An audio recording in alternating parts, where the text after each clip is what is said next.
बिस्मिल्लाहिर्रहमानिर्रहीम। अस्सलाम वालेकुम डियर स्टूडेंट्स। इस वीडियो लेक्चर में हम प्रॉब्लम 5-28 को सॉल्व करने जा रहे हैं जो कि मिक्स स्ट्रीम से रिलेटेड है। 3 पैटर्न्स हैं कैश फ्लो के, सिंगल अमाउंट, एन्युटी और मिक्स स्ट्रीम। तो ये मिक्स स्ट्रीम से रिलेटेड है और एट द बिगनिंग और एट द एंड दोनों सिचुएशंस में हमने इसको सॉल्व करना है। बहुत ही इंपॉर्टेंट है एग्जामिनेशन पॉइंट ऑफ व्यू से भी और कंसेप्ट क्लियर करने के हिसाब से भी। ठीक है, तो सबसे पहले क्वेश्चन को बुक से रीड आउट करते हैं, उसके बाद हम इसको यहाँ पे समझते हैं और सॉल्व करते हैं। ठीक है, तो इससे पहले अगर आप हमारे चैनल पर नए हैं तो हमारे चैनल को सब्सक्राइब करें और दोस्तों के साथ शेयर भी ज़रूर करें। तो बुक से रीड आउट करते हैं जी। Problem 5-28। For each of the mix stream of cash flows shown in the following table, determine the future value at the end of the final year if deposits are made into an account paying annual interest rate of 12%. Interest rate सब cases में कितना है? 12%। और find क्या करनी है? Future value.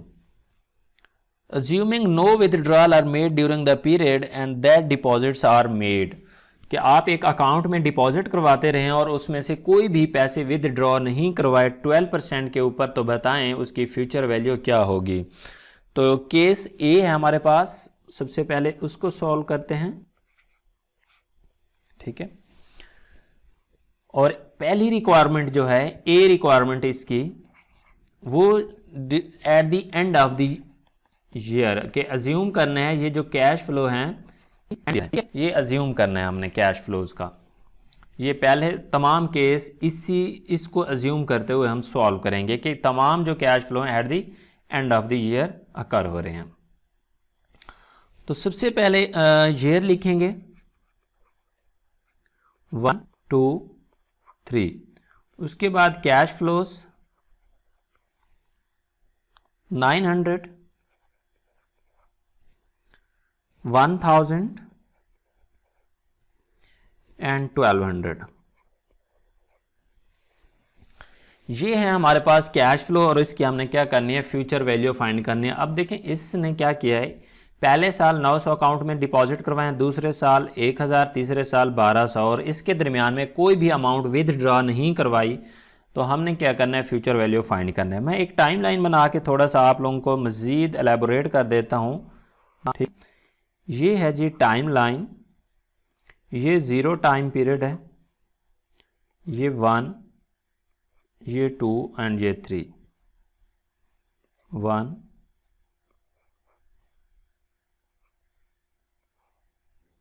2, 3। पहले साल कैश फ्लो 900, दूसरे साल 1000 और तीसरे साल 1200। ये पहली केस को आपने अच्छे तरीके से समझ लेने, तो आगे भी आप लोगों को आसानी से समझ आ जाएगी। अब देखिए इसकी हमने क्या करनी है, यहां पे आके फ्यूचर वैल्यू फाइंड करनी है। ठीक है, क्या फाइंड करना है? Future value. तीसरे साल के एंड में अज्यूम क्या करना है, ये जो कैश फ्लो है साल के आखिर में अकर हुए हैं। अब देखिए ये जो कैश फ्लो होगा साल के आखिर में, पहले साल के आखिर में अकर हुआ है, जब इसकी फ्यूचर वैल्यू हम फाइंड करेंगे, इसकी फ्यूचर वैल्यू यहाँ तक आके फाइंड करेंगे, तो इस पे कितने साल का इंटरेस्ट लगेगा? 1 साल ये और 2 साल ये। तो इसका मतलब ये जो 900 होगा, इस पे नंबर ऑफ ईयर्स कितने होंगे? 2 होंगे। ठीक है, क्योंकि पहले साल का तो इंटरेस्ट मिलेगा नहीं, पहले साल के आखिर में कैश फ्लो अकर हुआ है। अज्यूम करना है कि कैश फ्लो जो अकर हुए हैं at the end of the year हुए हैं। लेट अस अज्यूम मैं कर लेता हूं, ये है 31/12/2015 eight the end of the year, 31/12/2016 17। और अज्यूम करें कि करंटली भी क्या है? 2017 चल रहा है। अब देखिए ये जो 31/12/2015 को हमने 900 अकाउंट में जमा कराएंगे, तो इस पे 2015 का इंटरेस्ट नहीं मिलेगा, इससे आगे मिलेगा 16 और 17 का मिलेगा, तो 2 साल लगेंगे। फिर आगे 31/12/2016, 16 के एंड में जो जमा कराए हैं, तो 17 को आपका ईयर एंड हो रहा है 31/12/2017 को, तो इस पे जो नंबर ऑफ ईयर लगेंगे वो कितने लगेंगे? 1 साल का इंटरेस्ट लगेगा। अब मौजूदा साल भी 2017 अज्यूम किया है हमने, तो ये जो 31/12/2017 को हम डिपॉजिट करवाएंगे और उसी टाइम हम तीनों साल का विदड्रॉ करवाएंगे, तो इस पे क्या होगा, n इज इक्वल टू 0, क्योंकि ये eight the end of the year deposit हो रहे हैं, तो हम इसके ऊपर इंटरेस्ट अर्न नहीं कर सकते। ये कंसेप्ट याद रखेंगे तो आप इस तरह के क्वेश्चन को आसानी के साथ सॉल्व कर लेंगे। ठीक है, तो हम इसकी अब कैलकुलेशंस करते हैं जी।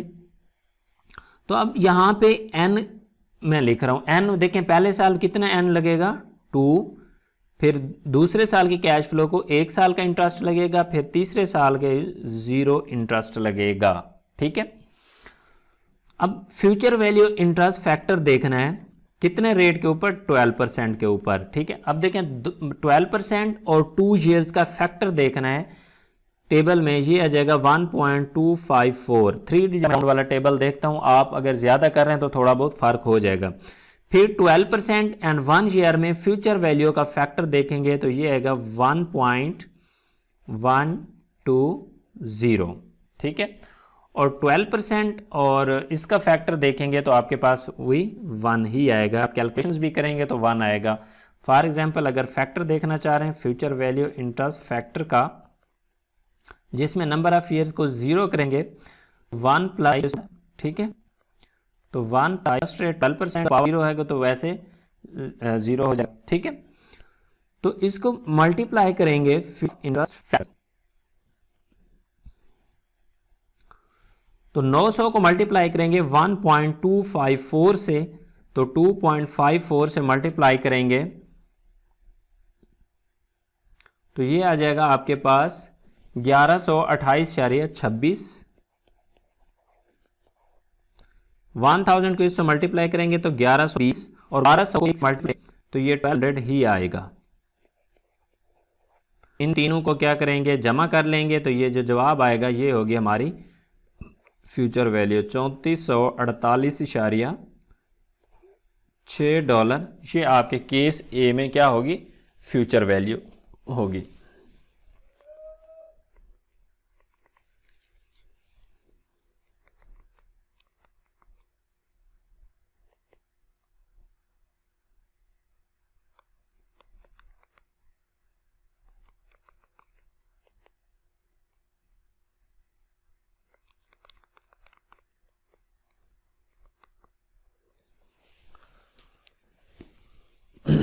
ठीक है, तो इसकी 1 पॉइंट ये वाला भी समझ लें, 1.02 की पार जो 0 करेंगे तो ये ऑटोमेटिकली क्या होगा, 1 के बराबर होगा। तो यह इसलिए यहाँ पे हमने इसको 1 लिखा है। मैं दोबारा कंफर्म कर रहा था कि ये ऐसे ही होता है, तो ये बिल्कुल ऐसे 1 ही आएगा यहाँ पे ऊपर।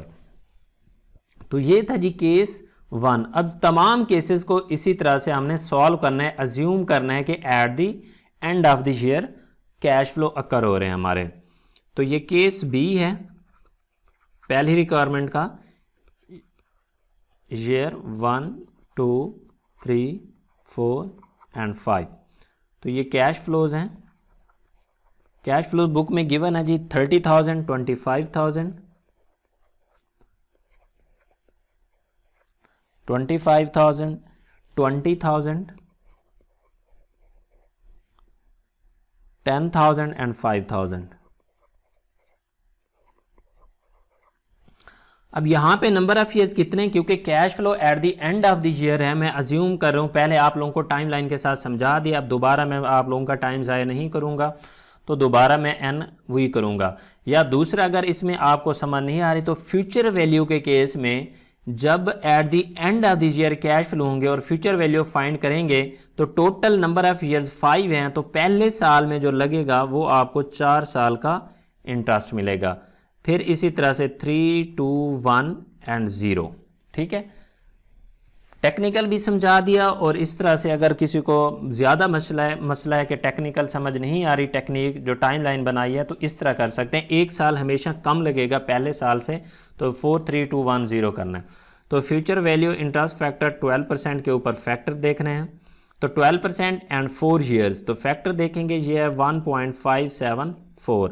तो 12% 3 ईयर्स ये आएगा 1.405।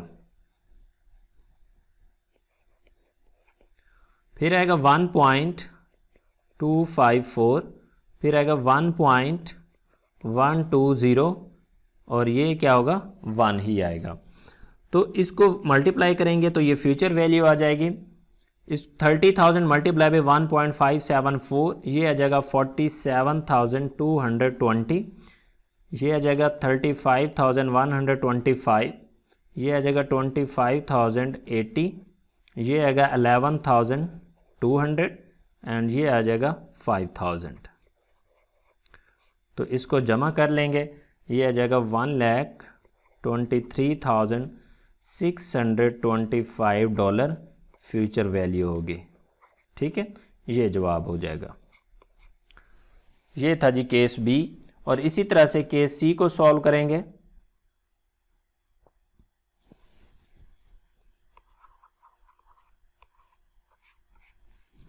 ये गिवन है डाटा, 4 ईयर्स का डाटा गिवन है 1 2 3 एंड 4।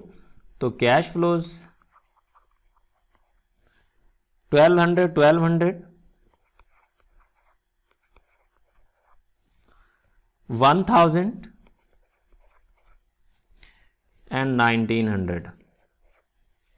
ये भी eight the end of the year है, तो नंबर ऑफ ईयर्स क्या करेंगे, एक साल का कम इंटरेस्ट लगेगा लास्ट ईयर में। ठीक है, तो पहले साल के शुरू में एंड में जब जमा करवाएंगे तो ये 4 ईयर्स नहीं लगेगा बल्कि 3 ईयर्स का इंटरेस्ट इस पर 2 1 एंड 0। तो फ्यूचर वैल्यू इंटरेस्ट फैक्टर देखेंगे 12% के ऊपर, तो ये फैक्टर आ जाएगा 1.405, 1.250, 254 सॉरी, ये आ जाएगा 1.120 और ये 1 आ जाएगा। तो इसको मल्टीप्लाई करेंगे, फ्यूचर वैल्यू आ जाएगी 1686 वैल्यू है इसकी। नेक्स्ट जो वैल्यू है 1504.8, 1120 एंड 1900।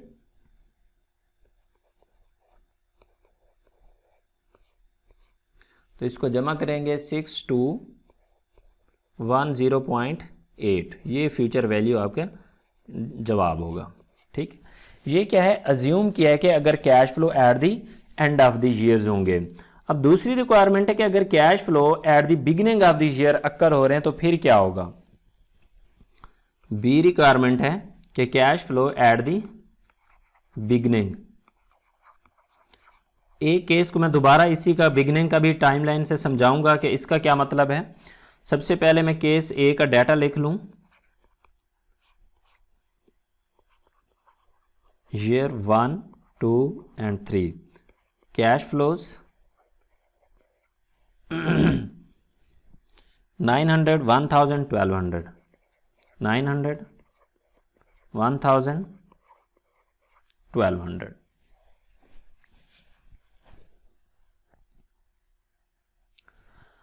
देखिए बिगिनिंग ऑफ द ईयर्स का क्या मतलब होता है उसको भी थोड़ा सा समझ लें।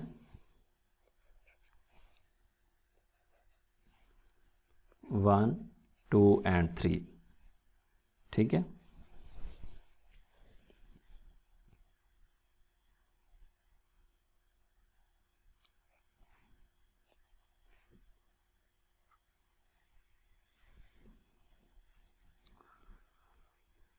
अब देखिए बिगिनिंग 1 फॉर एग्जांपल ये है 2015, ठीक है। अब इसका नया साल कहाँ से शुरू होगा, 1/1/2016, फिर ये कहाँ से होगा 1/1/2017, ठीक है। अब eight the beginning of the years का मतलब है कि जो पहला कैश फ्लो है वो आपका फर्स्ट को हुआ है, पहले ही 15 को हुआ है, ठीक है। या यहाँ से मैं इस तरह से शुरू कर देता हूँ, 1/1/2015, 1/1/2016 और 1/1/2017, ठीक है। और हमारा जो मौजूदा साल है वो कौन सा है, 17 का है। 900 जो पहली एग्जांपल मैंने क्योंकि इसी तरह से समझाई तो मैं उसी सेंस में आपको समझाना चाह रहा हूँ। 1000 एंड 1200, ये है ज़ीरो टाइम पीरियड। ठीक है, अब बात को थोड़ा सा समझने की कोशिश करें आप लोग।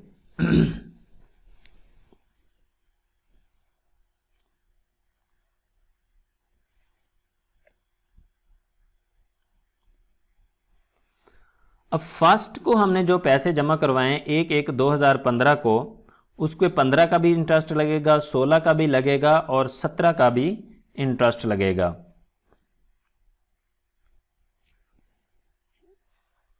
और ये यहां पे एंड हो रहा है ईयर 31/12/2017 को। ठीक है, और हमने जो पैसे जमा कराए हैं वो क्या है, eight the beginning of the year 2015 के ऊपर। ठीक है, यहाँ पे हमने क्या करनी है, फ्यूचर वैल्यू को फाइंड करना है।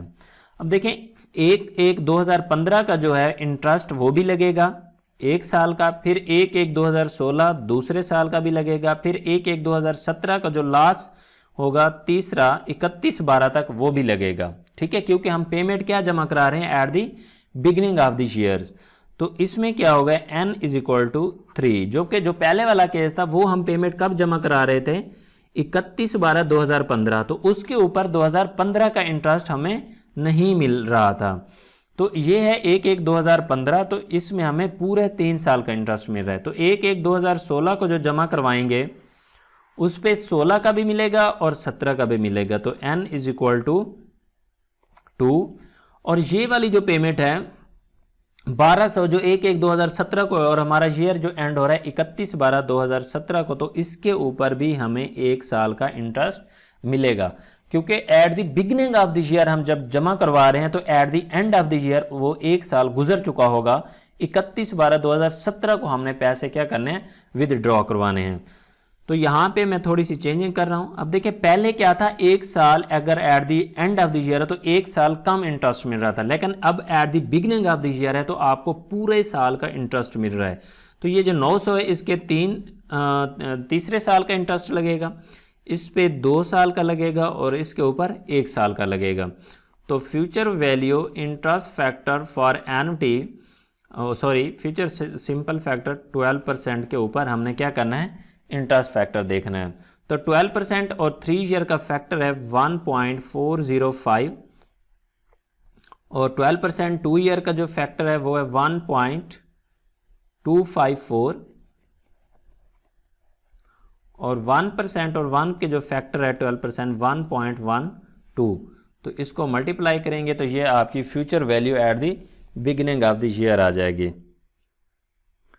तो इसको मल्टीप्लाई करेंगे 900 मल्टीप्लाई बाई 1.405, तो ये आ जाएगा 1264.5। 1000 तो ये 1254 आ जाएगा, और 1200 मल्टीप्लाई बाई 1.1, 1200 मल्टीप्लाई बाई 1.120, तो ये आ जाएगा 1344। तो इनको ऐड कर लेंगे,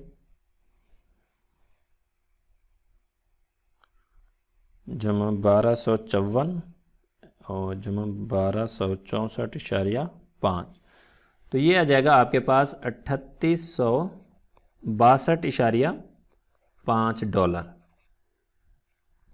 ये आपका जवाब होगा अगर eight the beginning of the years है। ठीक है, ये थोड़ा लेंथी प्रोसेस था, इसको हम शॉर्ट भी कर सकते हैं।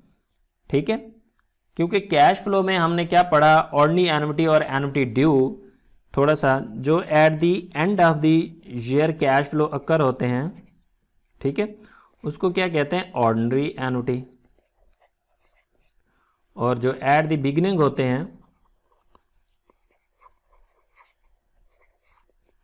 उसको क्या कहते हैं, ड्यू। ठीक है, अब देखिए ऑर्डिनरी और ड्यू, जब ड्यू फाइंड करते हैं तो उसमें सिर्फ और सिर्फ एक चीज़ का इजाफा करते हैं। मसलन अगर हम future value of annuity find कर रहे हैं, अगर उसका फार्मूला है R = 1 + i raise to power n - 1 divided by i। ठीक है, यही फार्मूला है, और इसी को अगर हम एट द बिगिनिंग करेंगे तो सिंपल क्या करेंगे, R = 1 + i raise to power n - 1 divided by i। थोड़ी सी जो एडिशन करनी है उसको क्या करते हैं हम, मल्टीप्लाई करेंगे 1 + आई के साथ। ठीक है, ये फ़र्क है बेसिकली दोनों का। तो जो at the beginning of the year हो गए फ्यूचर वैल्यू ऑफ एनटी जो ड्यू होगी, तो उसको हम क्या कह सकते हैं कि future value of ordinary annuity multiply करेंगे उसको 1 प्लस आई से। तो इसी केस में जैसे कि हमने पहले फाइंड किया हुआ है, केस ए की अगर मैं बात करूं तो उसकी ऑर्डिनरी जो एट द बिग एंडिंग पहले हमने किया था, उसका जो जवाब था वो था हमारे पास 3448.6, और इसको अगर हम मल्टीप्लाई करेंगे 1 प्लस इंटरेस्ट रेट है 0.12, 1.12 से मल्टीप्लाई करेंगे तो ये भी वही जवाब आएगा 3862.4 डॉलर। ठीक है, जो कि हमने पहले किया हुआ है, इसी के बराबर आएगा। ठीक है, मैच हो जाएगा। ये है इसका शॉर्टकट करने का तरीका। और अगर आप बाकी टेबल्स भी इसी तरह से करना चाहते हैं टेबल के थ्रू, तो आप कर सकते हैं। मैं आप लोगों का टाइम ज़ाया नहीं करूंगा मज़ीद, तो मैं इसको जल्दी से आपको शॉर्ट करके समझा देता हूं। तो केस बी को भी इसी तरह से सॉल्व करेंगे। Future value of annuity due is equal to future value of ordinary annuity into 1 plus I.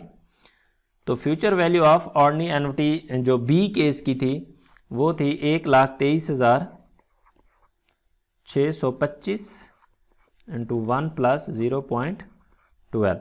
तो इसको मल्टीप्लाई करेंगे तो ये जवाब आ जाएगा हमारे पास 1,38,460 डॉलर। इसी तरह से केस सी को सॉल्व करेंगे।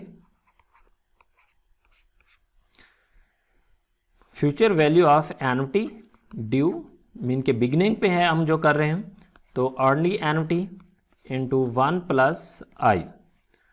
तो केस सी की जो ऑर्डिनरी एनुटी का जवाब था वो था 6210.8 डॉलर इंटू 1 प्लस 0.12।